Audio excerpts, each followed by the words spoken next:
Glitchless speedruns can be seen as more normal in contrast to those that feature very potent glitches and exploits that really dictate the strategies used by runners. Without tricking the game into doing anything that it's not meant to do, this kind of speedrun can be viewed as playing the game the way that it's intended, just in a way that's very fast. This isn't to say that glitched runs aren't impressive or interesting or anything like that, that's nonsense. Some of my favorite speedruns feature absurd glitches and exploits. These runs being as weird and technical as they are, I think, is the perfect juxtaposition to a glitchless run of the same game. The various ways that a game can be tackled is one of the things I enjoy most about speedruns. But what about when a glitchless speedrun is just as weird as its glitchy counterpart?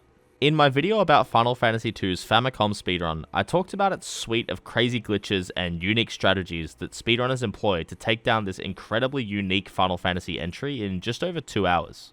I also very briefly touched on glitchless speedruns and how they're starting to gain some traction. I didn't expect it at all, but there was a pretty good amount of excitement about a glitchless category in response to this video. Coincidentally, I was headed to Japan shortly after that video was released and decided a fun side quest would be to find a Famicom and a copy of the game and try my hand at a glitchless speedrun. And I did. While I technically could have done these runs on an emulator, owning a NES has been a bit of a dream of mine, so it was a great 2 birds and 1 stone situation. I was really excited to try out this speedrun, but what I couldn't have expected was that the glitchless speedrun would still be so strange. So before we break down the run, let's go over the rules. These have already been covered in the original video, which I'll link in the description if you'd like to see more about these glitches and how powerful they are. To start with, repeatedly using heals in dungeons to skip encounters is banned. While this isn't technically a glitch, it's a rule commonly found on the Japanese Nico Nico leaderboard, and I think it would be appropriate to carry over this rule, so that when a leaderboard is created on speedrun.com, those Nico Nico runners would be welcomed over as well. The instant kill glitch with wall combined with another spell like death, toad, or warp is also banned. This isn't an intended combination, so it's an obvious ban. Equipping spellbooks onto a hand slot in battle is also banned. You aren't meant to be able to actually equip spellbooks at all, and doing so creates some pretty bizarre side effects. For example, equipping a fire tome onto your 4th character's right hand will cause them to take down every enemy in just 1 attack. It also has a chance to delete the save file that's in slot 1. And equipping a thunder tome will give the character incredibly high agility, allowing them to flee from battles easily, and so on. A lot of these also crash the game, so this glitch is another obvious ban. And finally, there's one glitch that is allowed. I know, controversial, but bear with me. The way levels work in this game is very literal. You don't have a generalized level per character like other RPGs. Each character has a per weapon level. Attacking with a sword will grant the user sword XP, and casting a fire spell will give that fire spell XP to level up, and so on. So for this glitch, as an example, if your sword was at level 14 and you got into a battle with a single enemy and killed it in just 1 attack with a sword, you would instantly be granted level 15. This does also work going from level 15 to 16, but not for any earlier levels. The reason this is allowed is because the player is unable to run away from some encounters and are forced to fight. So if your character, by chance, got a critical hit in an inescapable battle with a single enemy, this could accidentally trigger the underflow, invalidating the player's run. Truthfully, banning this causes more problems than it solves, and once I dive a bit more into the strategies that are used, you'll hopefully see that this really isn't much of an advantage anyway. So, with all this in mind, let's start the game and break down how speedrunners beat Final Fantasy II's Famicom version without any glitches. And right out the gate, we're killing our own party. So this isn't something I touched on in great detail before, but is remarkably impactful for the glitchless runs specifically. Not only do your weapons and spells level up with use, but your stats do too. So by taking damage, we can boost the maximum HP of Furion. Runners will be dumping a massive amount of stat growth into just Furion, who will go on to solo carry just about the entire game, which I'll get into in just a moment. So runners take some damage, they rest up at the town on the way to Finn, and now what? This is known as A-B cancelling or shuffling. This does look like a glitch to the degree that those Nico Nico leaderboards had players list whether or not they utilized it, but let me explain. In battle, when leveling up a party member's weapon, the EXP that you earn is not granted when the turn is executed by the character, but when the action is decided. You can press B to undo this action, but the XP isn't revoked. The character still gains it. This is simply how the game was programmed. It's an oversight and a bit of a cheap exploit, sure, but the player isn't making the game do anything that it isn't meant to. It takes about 100 actions to level up a weapon, and only one level can be granted per battle. This does admittedly create an incredibly slow first leg of the game, but with the assistance of a calc or calculator, it's not hard to keep track of how many AB cancels you've done. This is why the level 15 and 16 glitch is allowed. It really only stops you from needing to do this 2 extra times, so the benefit's very minor. After inputting enough actions to gain a level, runners will send a self-attack onto Firion, dropping his HP. This allows runners to grind both sword level and max HP at the same time. The goal is to get to about sword level 8 and 400 HP before returning to Altair with the ring and having Minwu join the party.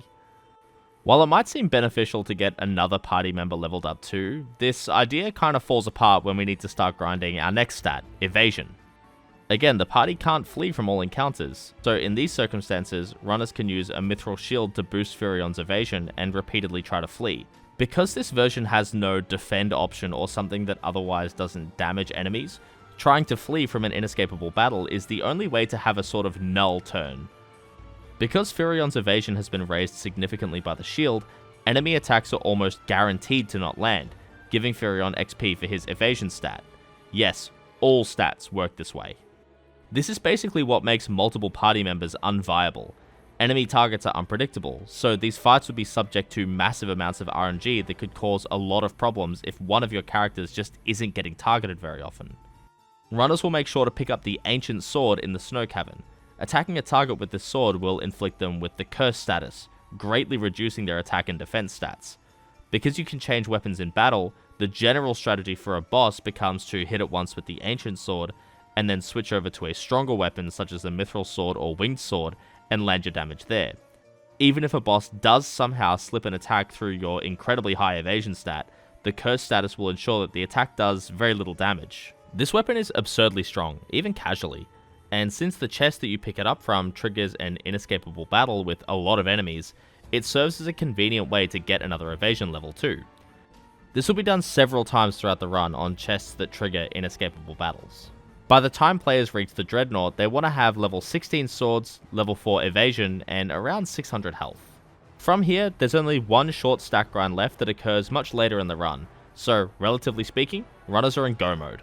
From here, there is still skill involved in dealing with inescapable encounters. There's a lot of different groups of enemies you can come across, and some are even escapable on some floors of a dungeon, but not others. Trying to flee only to realize that you can't is a pretty sizable time loss, and fighting something that you could have fled from is even worse. For example, some require an ancient sword attack, some require magic, and others just require regular attacks. But being aware of what battles are escapable and how to deal with those that aren't will save minutes of time in every dungeon. The last major piece of the puzzle is in the Fincastle basement dungeon, the Blood Sword. This is actually one of the scarier parts of the run as far as game overs go. There are no save points in dungeons at all saves have to be on the world map, and the Blood Sword is on the 4th floor of the basement. So between the latest point that a runner can save and the Blood Sword chest, they have to climb up the tower to the Gotos fight, where they can get encounters but they're all escapable, the Gotos fight itself, which is only 1 or 2 turns, getting the keywords from Hilda and Gordon, opening the secret path to the basement and walking down to the start of the dungeon, the 1st floor, where all encounters are inescapable, the 2nd and 3rd floors, and about half of the 4th floor. So, needless to say, if this fight goes poorly, there is a lot of backtracking to do. The big problem is these yellow skeleton enemies. They can cast Break, petrifying the target. Since the evasion that we've grinded doesn't apply to spells, this can simply petrify your main source of damage. Layla and Firion will throw Earth Drums, dealing good AoE damage, and while the chances of a game over aren't incredibly high, the chance is still there, and it's a nasty whiff. The reward though is outstanding. The Blood Sword is easily the best weapon in the game. Leveling up your sword stat will allow your attack command to land more hits, which is important because the Blood Sword doesn't do damage based on strength. Each of your hits will now deal a fixed 1/16 of the target's maximum HP. Not current HP, maximum HP. This means that any enemy, even bosses, will go down in just 2 or 3 turns, since at this point of the game, runners' attacks are landing around 6 to 10 hits. The Bloodsword will also heal you based on the damage dealt, so in the rare event that Firion does take some damage, you can comfortably rely on him healing it right back up. This also mostly cuts out the need to heal yourself outside of battle, which is significantly slower. The Bloodsword isn't always the best weapon to use though. Lower health enemies will take less damage from the Bloodsword than they might from another weapon. For example, in the first Emperor fight, the Knights and the Golem can almost always be taken out in just one attack input with the Ice Brand. So the Bloodsword will more so be used for its healing here in the unlikely event that Firion takes damage, and then the Ice Sword is used for DPS. Eventually though, as bosses get tougher, the Bloodsword will outpace every other weapon speedrunners collect as far as DPS goes. Runners will use the Ice Brand or the Excalibur for regular enemies though, since their HP is much lower. The Fin Basement also features the final evasion grind, since the 5th floor is exclusively these inescapable enemies that only do physical attacks, no spells. So they're a very convenient opportunity to get to 8 evasion, which is all that speedrunners should need for the final dungeon, the Jade Passage and Pandemonium. This is a brutal dungeon for casual players, since there are basically 2 whole dungeons to go through with no opportunity to save or use tents to restore the party's health. Luckily for speedrunners with great stats, there aren't many threatening enemies in the Jade Passage. However, in Pandemonium, these Lamias and Curls can cast instant death with their attacks, and are inescapable encounters. With 8 evasion, the likelihood of getting hit is quite low, but the chance is still there, and even in a speedrun, this dungeon is around 20 minutes straight with no chance to save your progress. The final threatening encounter is only found on the very last screen.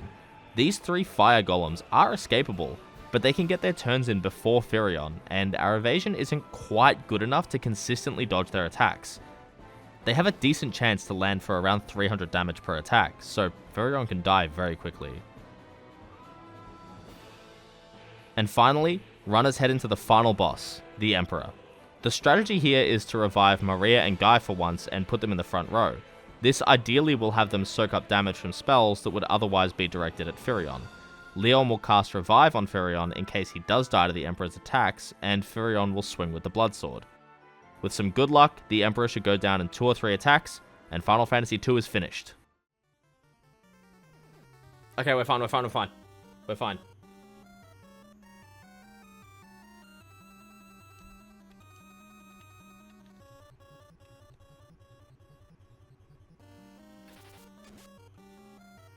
Okay, he's got 3 hits left.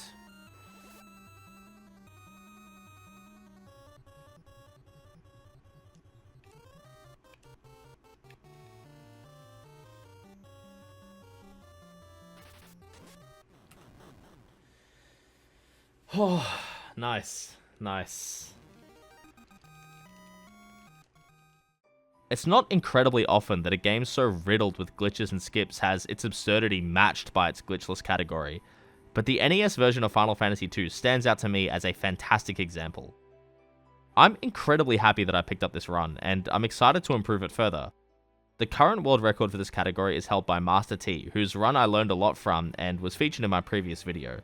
His time is an incredible 4 hours, 5 minutes, and 9 seconds, but I can see this category dropping below the 4 hour mark with some great luck, refined stat grinding, and a player willing to put in the effort. There are definitely optimizations that simply haven't been found yet, but as more players become aware of this category, that will surely change. If you are interested in picking up this run, I'd highly recommend joining the Final Fantasy 1 and 2 speedrunning Discord and checking out the beginner guide made by Canis. All of these will be linked in the description. Thank you so much as always for watching, and thank you as well to the Patreon supporters. It's $2 a month, you get to vote on a monthly speedrun challenge, you also get some fun behind the scenes and extra content stuff. So if you do very kindly want to throw a few dollars my way, that's a great way to support the show. Or if you just want a free way to support, just subscribe and send the video to a friend that you think will enjoy it. I also stream on Twitch, currently focusing on Final Fantasy X, which I'll actually be running live at Oz Speedruns Marathon, Australia's flagship speedrunning event, on Wednesday the 16th of July, kind of Wednesday night, Thursday morning type thing. I'm doing it overnight. So definitely go and check that out. I'll link the schedule that will adjust to your local time zone in the description as well. Please go and check that out as well. That's going to be awesome. I am really looking forward to showing off the PS2 run with all the crazy RNG manipulations and stuff. So thank you as always for watching, and I'll see you next time. Take care.